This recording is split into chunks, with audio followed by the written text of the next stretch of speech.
Alright, I want to talk about a problem we run into sometimes when we're working with fractions. And we have improper fractions, but we want them to be mixed numbers, where we see a whole number and then a fraction remaining.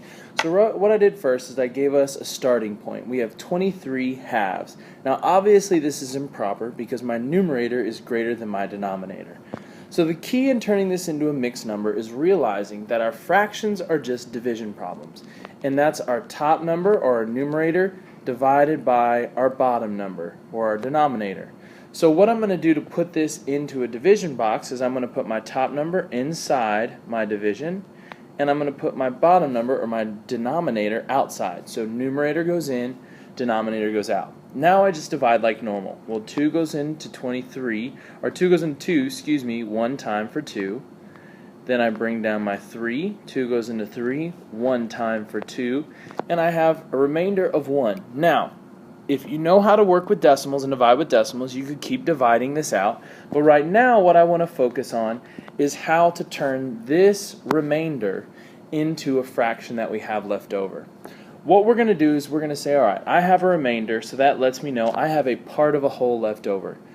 My remainder is going to become my new numerator, and my divisor, or what I divided by, what goes outside, is going to become my denominator. Now notice, did my denominator change from the first time? I started with a 2, I ended with a 2.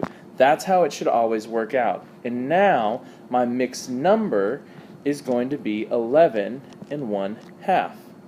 This is true for any improper fraction you have. You divide it out with your top number being divided by your bottom number, and then your remainder is the numerator, your denominator stays the same.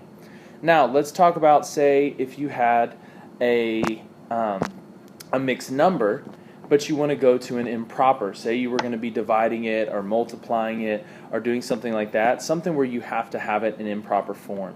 So let's give ourselves the mixed number 3 2/5, right? Well, what I like to call for this one, or the method I like to use, is I call check it out.